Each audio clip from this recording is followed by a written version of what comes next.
And welcome to The Bottom Line, where we unpack some of the main business and economic stories of the day. So as of this weekend, Russia has suspended gas supplies to Austria. Austria remains calm, reassuring the country that it has been preparing for this move and that it is ready for the winter. On a domestic note here in Poland, as the Polish presidency in the EU approaches, skepticism regarding the ETS2 regulations have become more articulated by Prime Minister Tusk himself. To discuss this in further detail, I am joined by Szymon Kardaś, Senior Fellow for the European Council on Foreign Relations. Hello, and thank you very much for joining us in the studio. Good afternoon. So let's begin with Austria and the Gazprom debacle. So as much as the EU may be committed to weaning itself off Russian gas, the news that Russia stopped supplying gas to Austria on Saturday came as a little bit of a shock. The energy minister says that Russia is weaponizing energy yet again. Austria claims that it has been preparing for this event. Do you think that Austria is ready for this move? It claims it has been preparing for it. Has it actually developed a plan?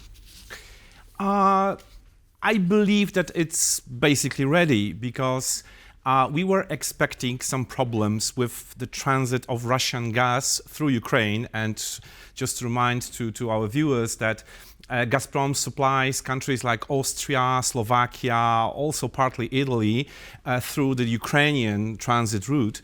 And since the current transit agreement that was concluded between Russia and Ukraine expires at the end of this year, and there is no willingness on the Ukrainian counterparts, to extend it, we as Europe, but particularly countries like Austria, like Slovakia, were preparing for this moment because there is no new transit deal.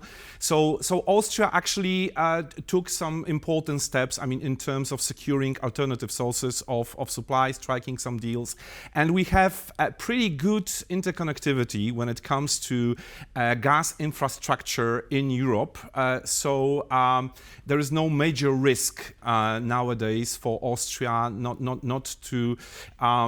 not to be prepared for the coming winter, considering the recent decisions taken by Gazprom. Okay, well, I'm going to push you for some details. Yeah. What kind of steps has Austria taken and what kind of deals are we looking at?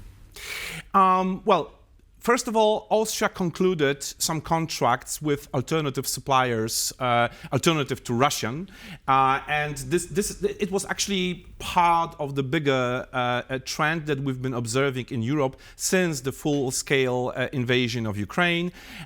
So this is about the gas deals, but it's also about, as I said, about the current state of play when it comes to interconnectivity. There are connections with, when it comes to countries like Slovakia, like Austria, there are connections with Italy, with Germany. So now, we are, and countries like Austria are much better prepared for this kind of decisions that we've been observing in past few days. We had a guest, Martin Vladimirov, who is Energy and Climate Director, Center for the Study of Democracy, who said in a story that ran on our show that Austrian businesses and politicians are actually reluctant to stop buying Russian gas, and that they are still going to, but they're going to actually use a spot market, and they're going to use other suppliers. What are your comments? The dependence on Russian supplies was quite significant up to date. So, of course, for countries that had decades of fruitful cooperation with Russian counterparts in the energy area, it was quite difficult to make a major shift, a kind of a change of the paradigm when it comes to gas cooperation. But as I said, on the one hand there was reluctance, but on the other hand, there were decisions taken, regarding the deals that are aimed at securing the alternative, the supplies from alternative sources, and basically, there was an expectation that we should expect the cut off of Russian transit because there is no transit deal, a new transit deal between Ukraine and Russia. So I don't see any major risks, in terms of, let's say, the security of gas supplies for Austria in next year. Okay, so moving on to more domestic issues. We see an increasing reluctance in the region, because this includes the Czech Republic and Slovakia, and increasingly so in Poland, regarding the implementation of the ETS2 regulation. This has been increasing over the summer. Where does the skepticism come from? Because it was expressed now by the Minister of Funding and Regional Policy, Jan Szyszko, because he said that ETS2 would be the focus of the Polish presidency in the EU. Mm-hmm. Well, it's not a surprise, because for countries like Poland, which are to a large extent dependent on fossil fuels, not only coal, but also, other types of fossil fuels, but particularly coal. The ETS2 system will have a major impact on the functioning of the energy system. Just to remind to our viewers, the level of dependence on coal in the heating sector is very high, is more than 60% still. Yeah, it's the same when it comes to electricity generation. Of course, the share of renewables is increasing in recent years, but still, but still at the same time we are still to a large extent dependent on coal. So the ETS2 will have a major impact on Poland. So it's not a surprise that the Polish government will try to, on the one hand, convince other EU countries to postpone the implementation of the ETS2, and maybe introduce also some changes into the regulation, because we are not only talking about the postponement of the implementation, but also, about maybe introducing some changes into the system itself. For instance, capping the price of the allowances. Because now, we have the cap at the level of 45 euro, but actually, there are discussions that maybe this cap should be tightened. So I expect that those discussions will be quite serious, because, and of course, Poland is not the only country that would be affected by this system. We are not prepared when it comes to the level of electromobility in Europe. There are not enough electric cars, and this sector would also be, affected. So I expect that there might be some changes introduced, because not only Poland is interested in it. But to put things bluntly, are we getting to a point where the Prime Minister is essentially watering down green policies? Are we getting to a point where essentially it's unrealistic for Poland to wean itself off coal? And is it a situation where essentially the economy has to be put ahead of green policies? Well, not necessarily. There is no contradiction in general, because on the one hand, of course, we need to stay on track when it comes to energy transition, and it seems like Poland is not generally against, maintaining the track of the transition. So but the narrative has changed a little bit. Yeah. But at the same time, of course, we need to take into consideration, different starting points that we have in Europe. And since Poland is one of those countries that is, as I said, still significantly dependent on coal and on other fossil fuels, this level of dependence needs to be taken into account when it comes to the pace of the transition.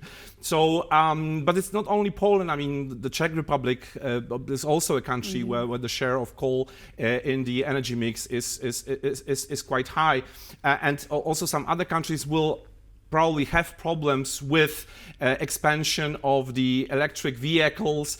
So I assume, and this is the sector that is also, the car sector, the transport sector is also covered by the ETS2. So I expect that also other countries should be on board when it comes to those discussions regarding changes of the ETS2 system.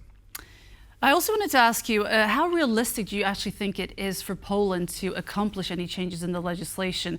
And obviously this is part of building a coalition, leading a coalition. Is this another opportunity for Poland to make a mark in the EU? Well, first of all, I mean, the changes are bigger because, I mean, the current government is perceived as more pro-European, I mean, more engaged in the European agenda, comparing to their predecessors. I mean, there is a completely different image of the current government in the EU right now. Secondly, the Prime Minister Donald Tusk has a big experience, I mean, in European politics. So probably due to those two reasons, Poland actually has a chance, I mean, to speed up, I mean, to launch those discussions and to lead on those discussions.